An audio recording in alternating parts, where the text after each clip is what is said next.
Bonjour Nicolas. Bonjour Michel. Chaque premier dimanche de Carême est Oui. célébré l'appel décisif des catéchumènes. Cette célébration marque une étape de plus du chemin catéchuménal de ces adultes qui veulent devenir chrétiens. Ils sont appelés par notre évêque à recevoir les sacrements de l'initiation la nuit de Pâques. Cette année, dans notre diocèse, il y a 13 adultes qui demandent à recevoir les sacrements de l'initiation et 6 autres adultes qui ont été baptisés et qui demandent à se préparer à la confirmation et à la première communion, l'Eucharistie. En communion avec ces adultes, tous les baptisés sont invités à s'associer à ce temps diocésain. C'est pourquoi nous nous retrouvons pour la 3e année consécutive pour approfondir, nourrir, rafraîchir notre vie de baptisés en creusant un aspect de la vie chrétienne. Cette année, c'est un peu différent à cause de la pandémie évidemment, mais cependant nous voulions être présents à ce temps diocésain. Et nous avons décidé d'échanger ensemble et diffuser cet échange sur la chaîne YouTube du catéchuménat et du diocèse. Les 2 premières années, nous avions approfondi d'abord ce qu'était la communauté chrétienne. Ensuite, nous avons essayé de mieux comprendre que par les sacrements de l'initiation chrétienne, le baptême, la confirmation et l'Eucharistie, sont posés les fondements de toute vie chrétienne. Alors cette année, dans la continuité de l'approfondissement de ce qu'est notre vie de baptisé, j'ai envie de vous poser une question un peu provocante. Pourquoi la vie chrétienne ne peut pas exister sans sacrement ? Effectivement, c'est une question très provocante. Alors, avant de répondre à la question, je voudrais vous rappeler la promesse du Christ, celle qu'il a faite à ses apôtres au moment de partir vers le ciel. Et moi, je suis avec vous tous les jours jusqu'à la fin des temps. Une promesse fondamentale, d'abord parce que c'est la promesse du ressuscité, donc d'un vivant. Il ne faut pas l'oublier. D'autre part, c'est un vivant qui, comme on le dit dans l'acte de foi, ne peut ni se tromper, ni nous tromper. Bien. Le contenu de cette promesse, c'est une présence réelle du Christ. Une présence réelle, c'est-à-dire une présence tangible, que l'on peut toucher, que l'on peut voir, que l'on peut entendre. Et les disciples d'Emmaüs en ont été les premiers bénéficiaires, si je puis dire. Une présence avec tous, et chacun en particulier. Je suis avec vous. Une présence continuelle, tous les jours, et éternelle, jusqu'à la fin des temps. Mais cette présence est aussi une présence effective. En d'autres termes, elle produit des effets. Elle produit des effets, pourquoi ? D'abord parce que le Christ lui-même a dit que personne n'allait vers le Père sans passer par lui. C'est une présence un peu obligée, si je puis dire. Et d'autre part, c'est une présence qui est chemin, vérité et vie. En d'autres termes, qui donne une route, qui donne un sens, qui donne un but, si je puis dire, à toute existence humaine. Voilà. Cette promesse est vraiment fondamentale, outre le fait qu'elle nous transforme, si je puis dire, en un autre, entre guillemets, Christ. Nous devenons enfants de Dieu et nous devenons tout simplement annonciateurs de la bonne nouvelle. Bon. Donc c'est la promesse d'une présence que je dirais efficace. Le sacrement, c'est la rencontre avec cette présence efficace. Qu'est-ce qu'un sacrement ? Je passe sur les définitions théologiques que vous trouverez dans tous les bons manuels de catéchèse, n'est-ce pas ? Pour moi, le sacrement, c'est une rencontre. Une rencontre unique, mais au sens particulier, si je puis dire, et personnelle, avec chacune d'entre nous. Une rencontre dont on garde mémoire, parce qu'elle est unique, parce qu'elle est particulière, parce qu'elle est personnelle.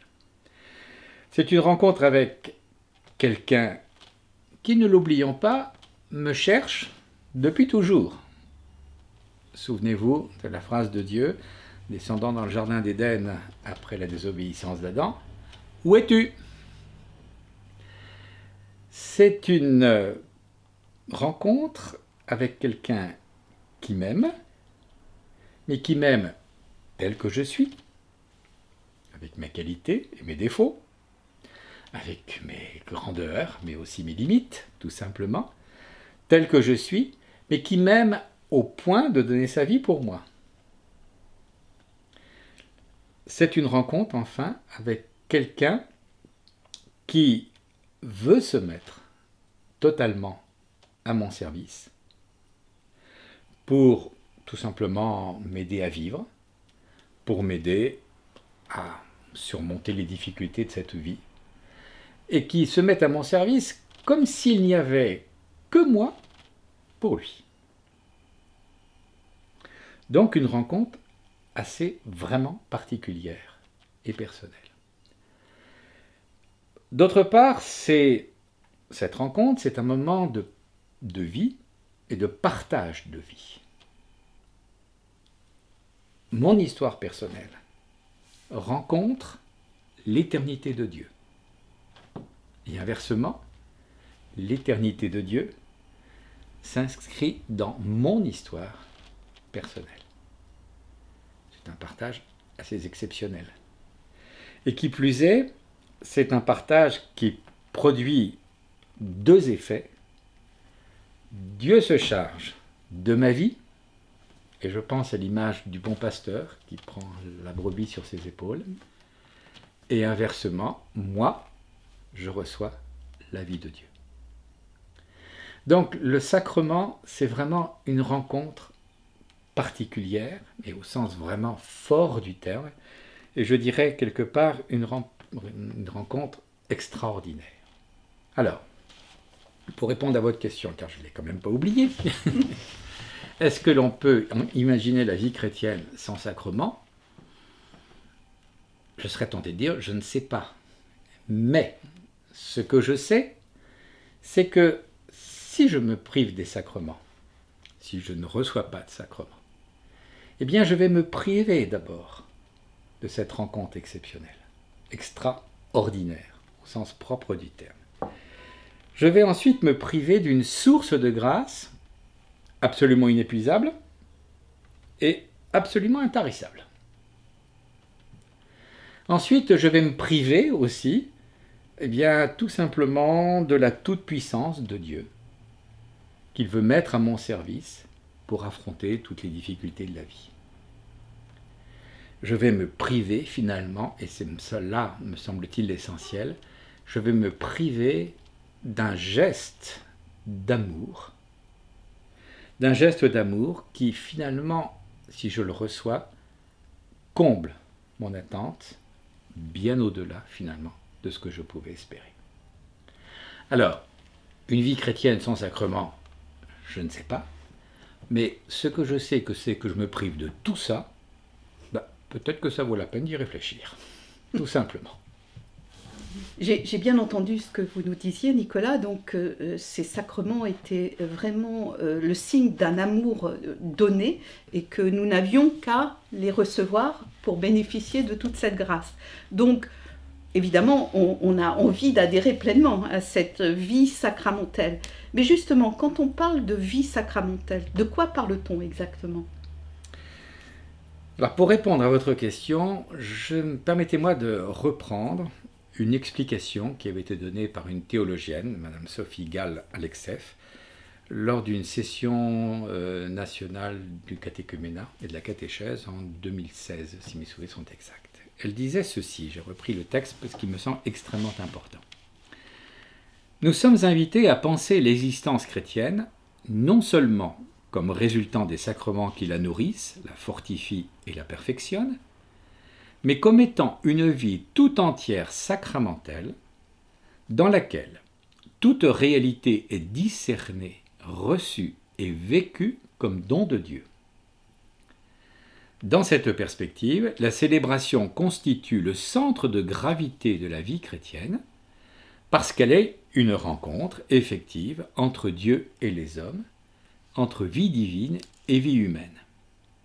Elle engage les personnes dans un dynamisme de transformation qui prend sa source dans le mystère pascal du Christ. Alors, je vais reprendre un petit peu tout cela et essayer de détailler, parce que il me semble qu'elle dit là vraiment ce qu'est la vie sacramentelle. La vie sacramentelle, tout entière sacramentelle, alors d'abord c'est l'existence chrétienne quotidienne de chacun d'entre nous. Donc celle que tous les chrétiens peuvent vivre quotidiennement.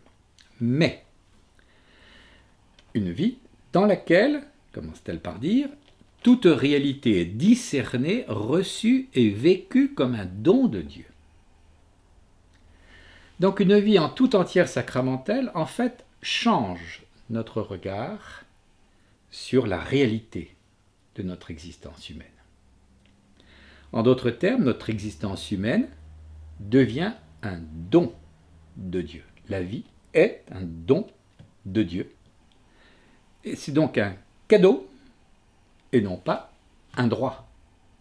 Et comme c'est un cadeau, eh bien la vie garde la marque de celui qui m'en a fait le cadeau, en l'occurrence Dieu lui-même. D'autre part, la vie, dans cette perspective, eh bien, devient le lieu, ma vie personnelle devient le lieu de la présence de Dieu, ce qui permet toutes les rencontres possibles. Et enfin, ma vie personnelle devient le temps de l'action de Dieu en moi, mais aussi dans le monde, par moi, si je puis dire. Donc, dans cette perspective, la vie tout entière sacramentelle, c'est une vie chrétienne, mais tout entière signe, je dirais expression et même manifestation, tout simplement, de la présence agissante de Dieu en moi et dans le monde. Ça, c'est le premier aspect. D'autre part, Madame Gall-Alexeff ajoutait qu'elle est ponctuée de rencontres effectives entre Dieu et les hommes, entre vie divine et vie humaine. C'est ce que je viens de vous expliquer. Et ça, ce sont les sacrements. Les sacrements qui sont les moments où Dieu entre dans ma vie et moi j'entre dans la vie de Dieu. Et ce sont des moments effectifs qui produisent des effets dans la mesure où je reçois de Dieu et je donne à Dieu. Troisième aspect qu'elle développe, la vie tout entière sacramentelle engage les personnes dans un dynamisme de transformation. Qu'est-ce que cela veut dire? Eh bien, c'est que moi-même, je dois accepter de me transformer, si je puis dire, et cette transformation, c'est tout simplement la conversion, à laquelle Jésus appelle dès le début de la proclamation de l'Évangile, tout simplement.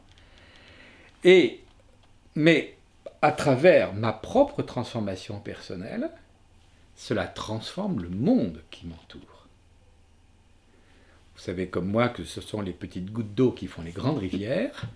Plus les chrétiens acceptent d'être transformés par Dieu, d'être convertis par Dieu, plus le monde se convertit et est converti.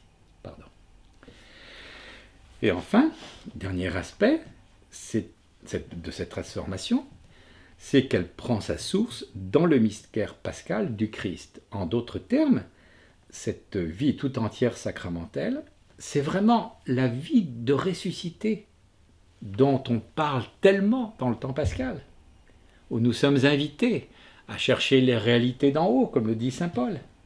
C'est une vie vraiment nouvelle, une vie éternelle de ressuscité, et donc par conséquent une vie donnée par amour aux autres, donnée par amour à Dieu. Donc c'est vraiment, j'allais dire, une vie autre, la vie tout entière sacramentelle, une vie autre, une vie de ressuscité. Et je serais tenté de dire en conclusion, c'est une vie telle que chacun peut dire, ce que saint Paul dit merveilleusement dans l'Épître aux Galates, ce n'est plus moi qui vis, c'est le Christ qui vit en moi. Je crois que c'est ça, la vie tout entière sacramentelle. Merci Nicolas, on a bien compris que le sacrement n'est pas simplement le temps de réception, mais que ça va bien au-delà.